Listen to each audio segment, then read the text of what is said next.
Hello, this is Compound Interest Stock Guy. In this video, I'm just going to be summarizing the Aurora Cannabis, my review.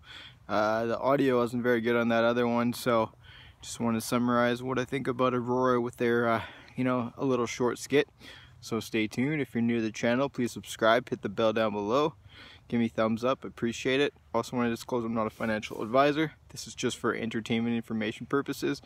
Do not buy or sell based on anything I talk about. Buy or sell after you did your own research, due diligence, any like the investments you're pursuing. So yeah, I'm at the ski hill. So anyways, it's a nice sunny day, and I just decided to get down to the ski hill and talk about stuff. Well, I mean, obviously not talk about stuff. I'm snowboarding. This hill is pretty gangster. I gotta use this like pokey stick thingy, and then you gotta hold on to it to the top till you get to there. It's just a little small hill, but just wanted to go out, get some exercise out on this sunny Christmas holiday day. But yeah, I want to say about Aurora Cannabis is we're summarizing what I think about Aurora Cannabis is basically that I think that Aurora Cannabis has a future, but as far as the summary, it's inconclusive how far down it's going to go.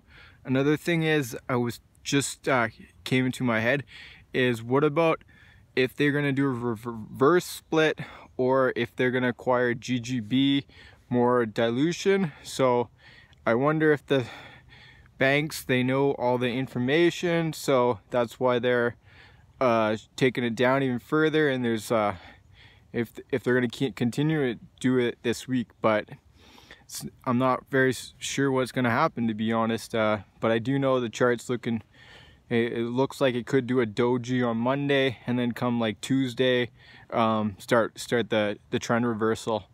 But it's hard to say how far it's going to go down. What I say is that, basically, as I said in the video, is 70 to 80 million. I think they could do a pretty good, nice net income every month. Now with about 50 to 55 million every month, I think they have a chance to break even, but that's with their costs being low.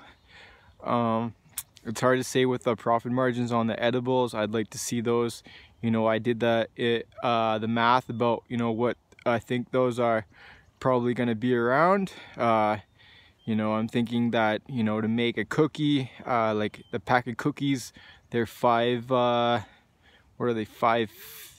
$6-7, and then chocolates, they're like $9. One or the other is they're anywhere from $7 to $10, and they probably sell them to the province of BC for about $5 to $7. So let's say $5.50, $5.75, and then you do the math on the with the THC milligrams. If you get 10 milligrams, realistically that's only about 6 cents of cannabis, and then you use the extraction, and you formulate it into cookies, and I really don't think they'd be above $1 or something, maybe $1.25. Obviously it costs money to get the expertise to do that, and then to build that facility.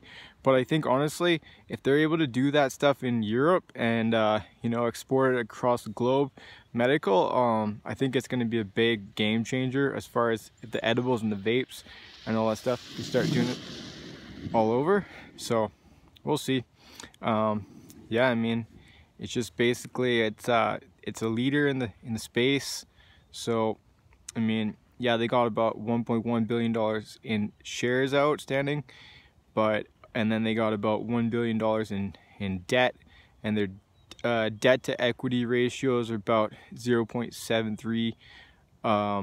Based on my thinking is that the goodwill and intangible assets don't matter, and it's their property and just their assets and their cash that are pretty much, but the intangible assets, I don't count those as far as the equity.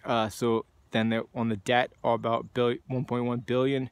So then we're talking, you got about a 1.5 billion in equity divided by 1.1 I mean, no, it's the debt. So it's the 1.1 billion divided by 1.5 billion. So, you know, you're at about a 0.73, and that's pretty good actually. I mean, yeah.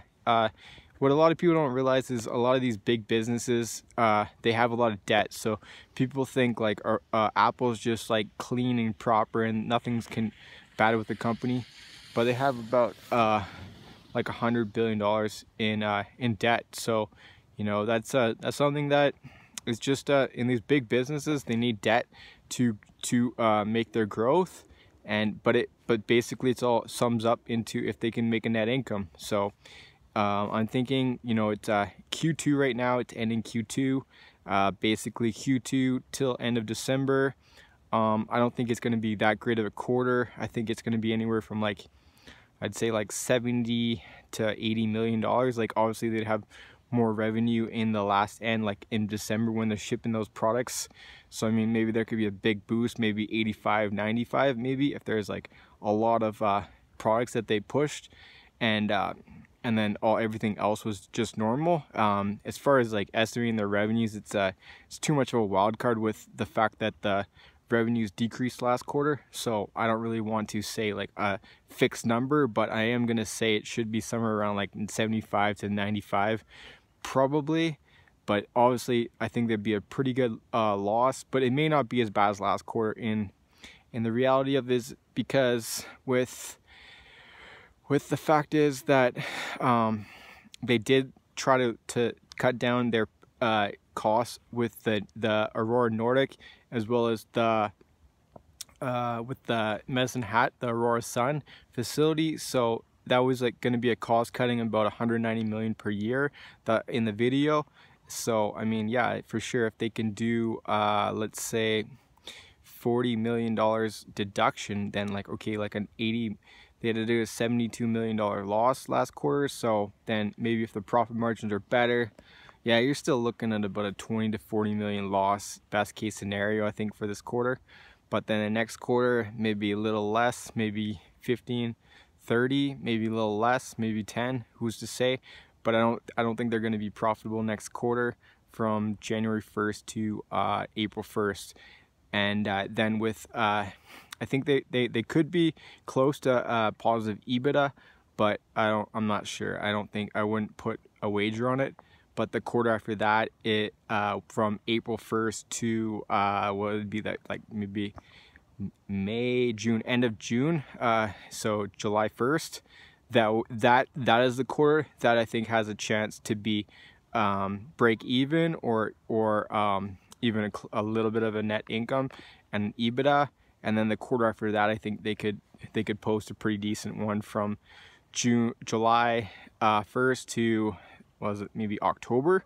So I mean, that's pretty much like a year from now, like 10 months or so. Like the company's going to be in a lot different place.